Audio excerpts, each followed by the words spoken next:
Section 1. Section 1. You'll hear a student asking for advice on her accommodation. First, you have some time to look at questions 1 to 6.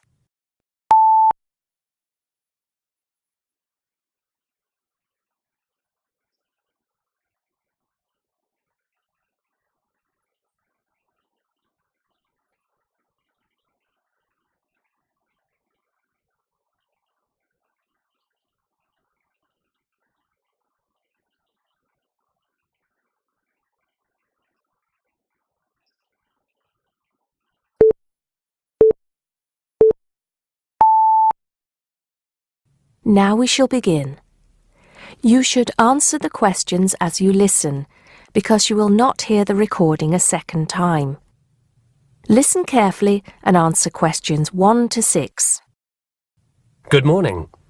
So, what can I do for you? Well, it's about the accommodation where I'm staying at the moment. First, can you give me your name and address, please?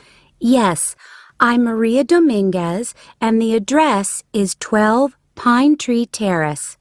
It's in Westcliff. I'm staying with 2 other students.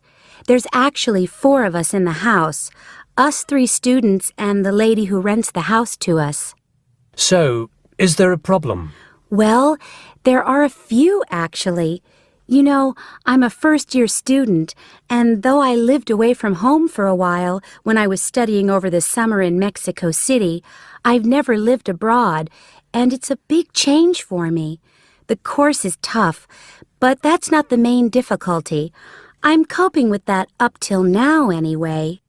The accommodation was arranged for you by our office, wasn't it? It's a nice place by the sea. Okay, but it's difficult. There are only a few buses, and it takes about 50 minutes. It's just so far away, and there's no way I can get back if I want to stay on after 7.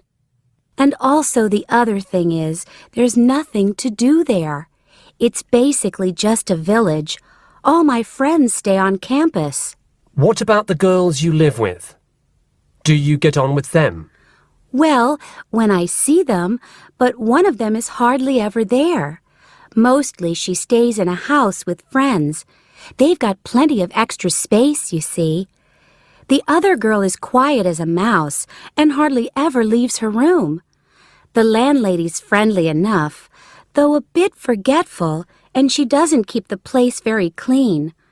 I don't have any real problem with her as a person, though. I understand it's rather far away. So I suppose you'd like us to find you a place in the halls of residence or closer by in the town. That would be good. You did say in your brochure that most first-year students are offered a place in halls. I think it actually said final-year students have priority there. They need the library facilities more for studying for their finals. Before you hear the rest of the conversation, you have some time to look at questions 7 to 10.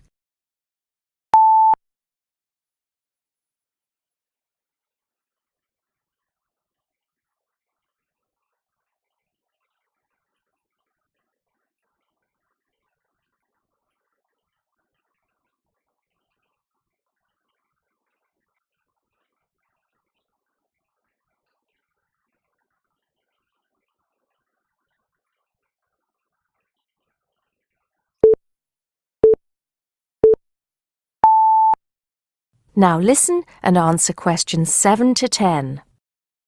Anyway, let's see what we can do. Just a moment, I'll check what might be free. Sometimes students drop out or move from halls, though we were full at the beginning of term. By the way, have you checked the student notice boards? You know there's one in each of the 4 colleges, don't you? There are often requests for people to share houses, and it can be quite cheap. No, I hadn't thought of that, but it's a bit of a risk living with complete strangers. Now, I see there's a room free in Hillside College. That's the one with the tall tower, right? That's it. It's the smallest college and has a reputation for being quite fun. Oh, but it's a shared room. Would you consider that? That's going to be a problem for studying, isn't it? What if she plays music all the time, and maybe we won't have anything in common? Maria, I see you're studying history. So is this girl, Francesca. She's Italian. Well, at the moment I'm doing the General Humanities course, which includes history, but actually I'm planning to change to literature quite soon. That's not the thing, though.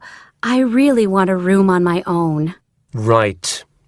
I'm afraid I don't see any other openings.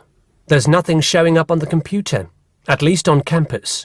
Well, if I have to stay where I am now, I'm going to find it more and more depressing.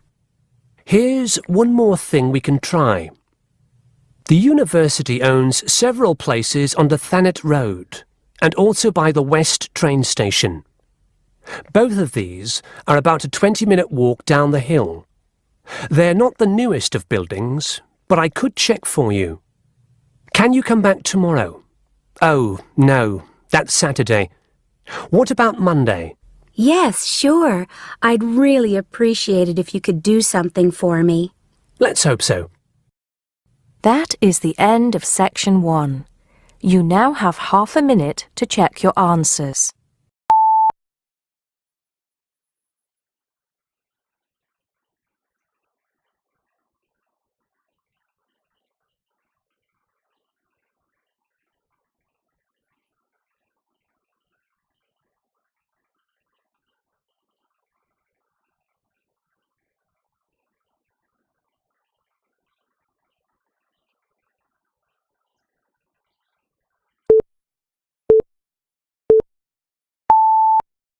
Now turn to section 2. Section 2. Or you will hear an extract from a talk about student health, and specifically about ways to avoid headaches. Now look at questions 11 to 15.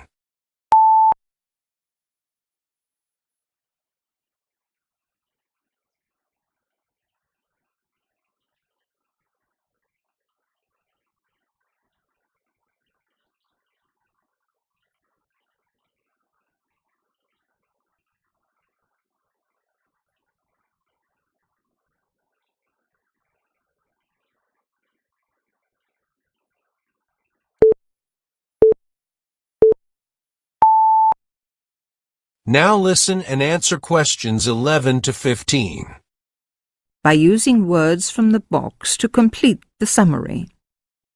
There are more words in the box than you need. Some words may be used more than once. Hello, welcome to the Student Orientation Programme. Today's session is on health issues, and this talk is about headaches and how to avoid them. It may surprise you to hear that headaches are often caused by hunger. In fact, one study suggested that 70% of headaches are related to hunger, which makes it the principal cause. The advice is simple. Eat 3 meals a day and try to keep to a fairly regular schedule of meals. People associate noise with headaches, and for most of us, excessive noise creates the conditions for a headache. Very loud noise is unpleasant, and people usually remove themselves from it. Having said that, younger people tend to tolerate noise better than their elders, so I may be leaving noisy places far earlier than you. Just remember that exposure to too much noise may predispose you to a headache. Of course, we all associate headaches with studying. In fact, the headache probably doesn't come from the studying so much as from being tense. When we study hard, we often hunch over our work. Try raising your shoulders and tensing them. Now relax. Can you feel how much more comfortable a relaxed stance is? Another thing, it's very important to check that you're working in good light. It will not actually hurt your eyes to work in bad light, but it will make you tired very quickly, and it's very likely to give you a headache. Now look at questions 16 to 20.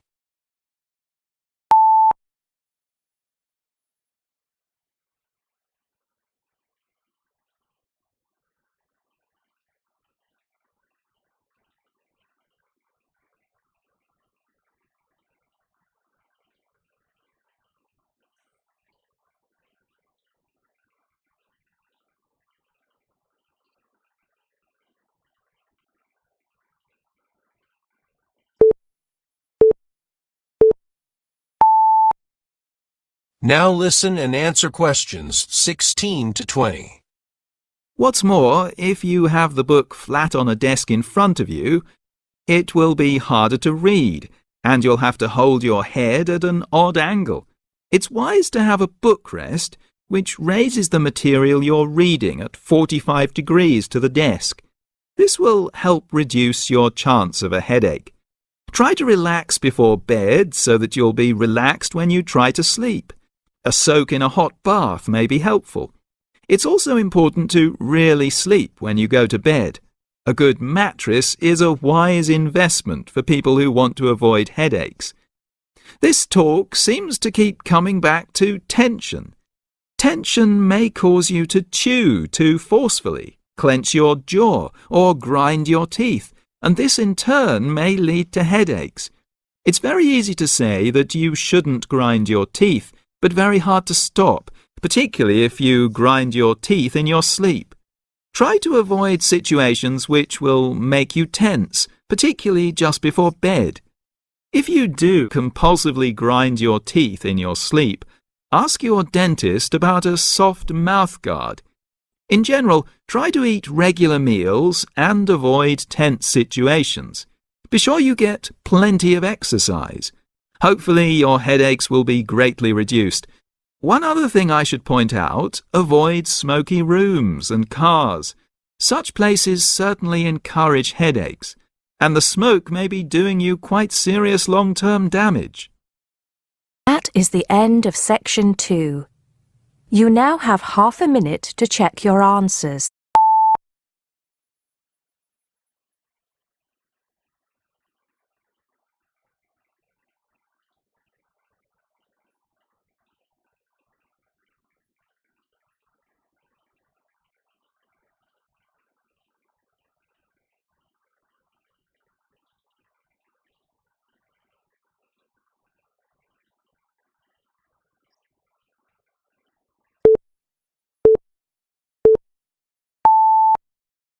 Section 3. You will hear a student called Margaret Parkinson talking about the class she missed on Thursday with her professor. First, you have some time to look at questions 21 to 26.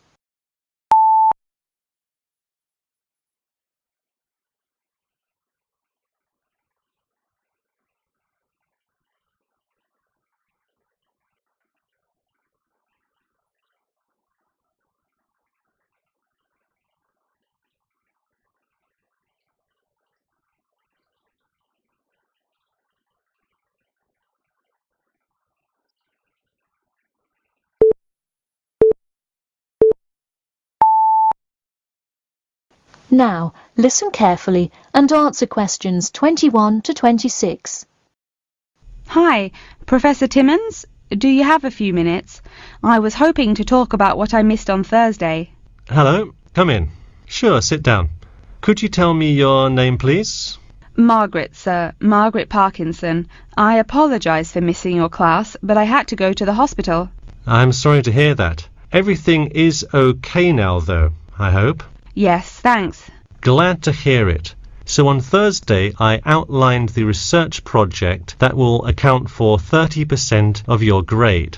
All students will be divided into groups and will give a well-researched presentation to the class covering a specific topic relevant to student life. Oh, that sounds interesting. Can we choose just any topic that pertains to life as a student, like how to start your own student organisation? Well, though I'm sure that would be an informative presentation, I've already chosen a list of topics which I will assign. As an example, I assigned one group the topic of student loans. They're to research not just the prevalence of students who have loans to pay for their tuition, but information as to how best to manage these loans and possible scholarships that could alleviate some of the financial burden. That one sounds particularly interesting to me. Could I request that topic? I could easily find out a lot about it by stopping by the finance office on my way to class. Unfortunately, that one's already taken by another group. I have, however, assigned you to a group and given you all one of two choices. Oh, I see. What are the choices? The first is discussing smoking, trends in the number of student smokers compared with the general population, popular reasons students take up smoking, and more healthy alternatives to smoking.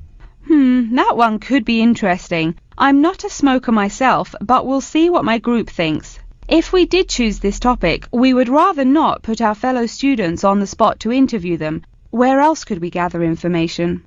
How about where the cigarettes are sold?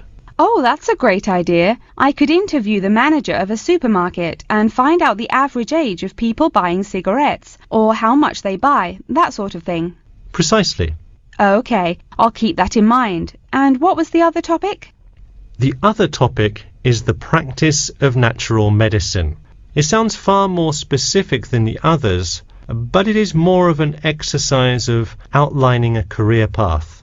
If your group chooses this, you would cover the specifics of becoming a doctor of natural medicine, how to become licensed to practice natural medicine, what the career outlook is, etc. You could find much of the information you need on this in the careers office. Wow, that would be really helpful, not just in learning about natural medicine, but in how to approach researching any career path. That's the idea. I want groups to really think outside the box to find information on their topics. They should interview multiple sources. OK, now I think I have the general idea. Before you hear the rest of the talk, you have some time to look at questions 27 to 30.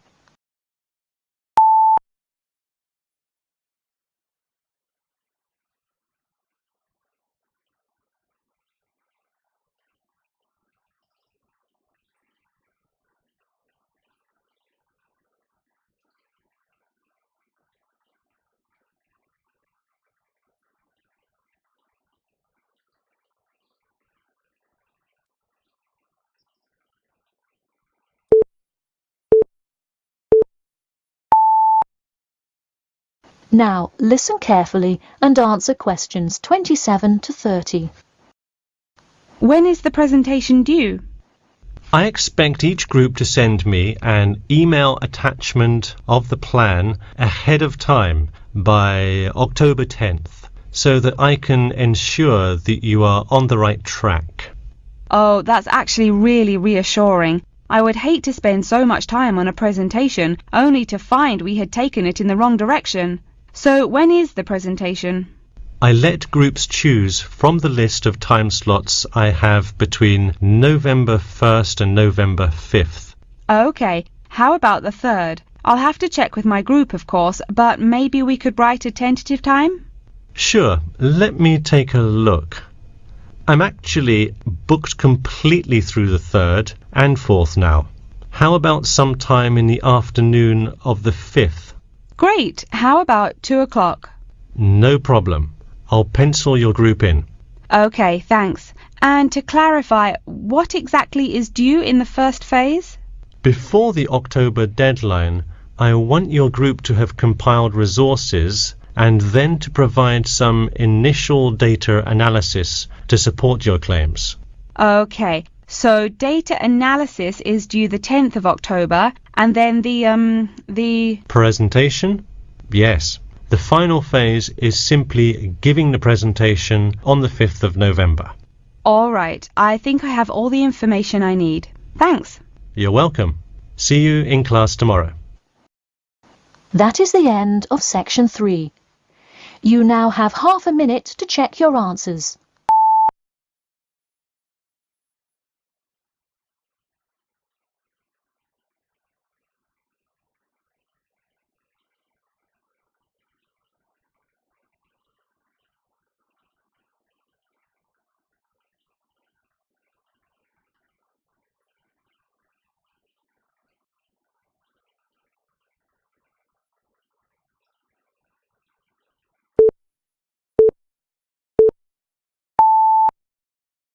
Now turn to Section 4. Section 4. You will hear a talk on the effect of architecture on people's mood. Now look at questions 31 to 37.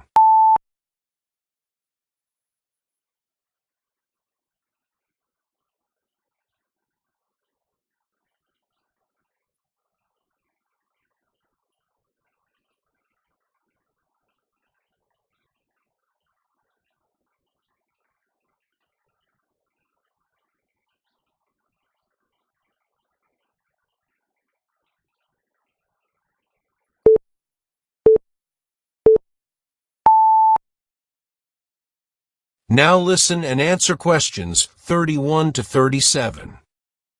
My group has been doing a project on the importance of architecture in people's lives and whether it has any impact on the lives of people in general.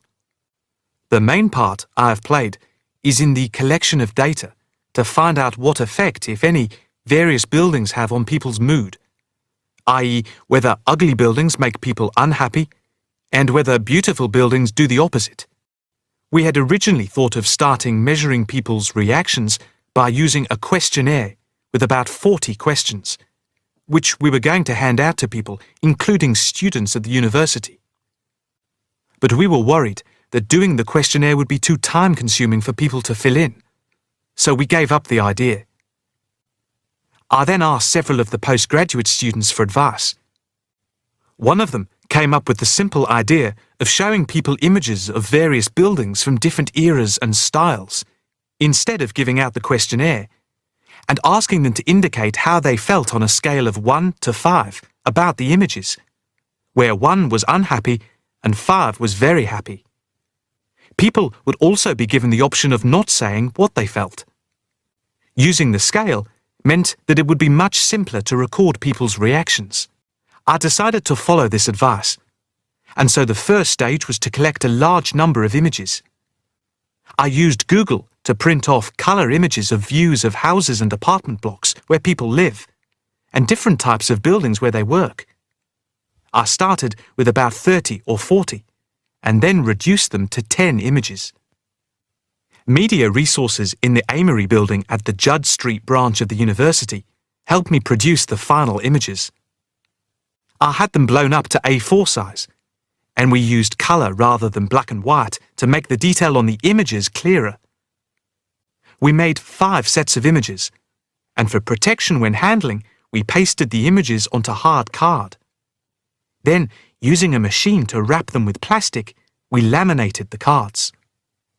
5 of us targeted different age groups. We went to a local school where we obtained permission to ask a group of teenagers between 11 and 18. We also asked a sample of the general public, including tourists from all over the world, as they exited the Tate Modern in London, what they thought. We aimed to ask people from different age groups, namely 20 to 40 and 50 and over. What our group learnt most from the project was first of all the value of teamwork. And secondly, we found that we had to appoint a leader to stop us pulling in different directions and falling apart. So this turned out to be an invaluable lesson for all of us. Now look at questions 38 to 40.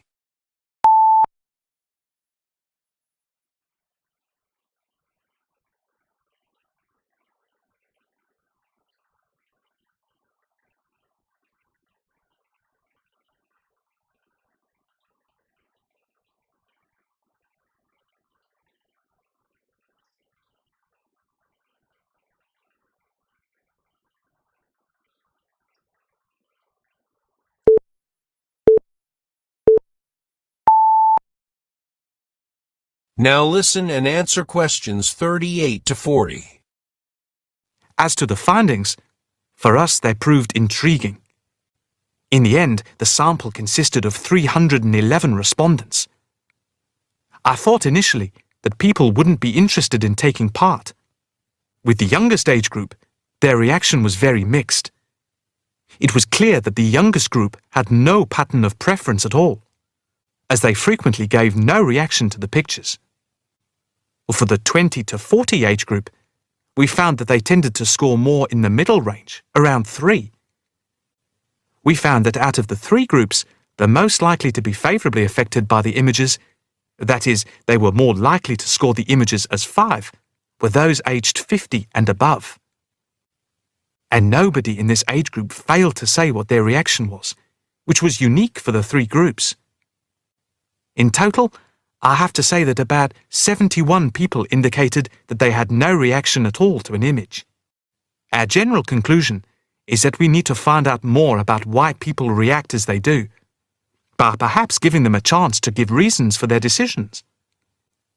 I would like to finish there and give my teammates a chance to add anything I've missed or take any questions or suggestions. That is the end of section 4. You now have half a minute to check your answers.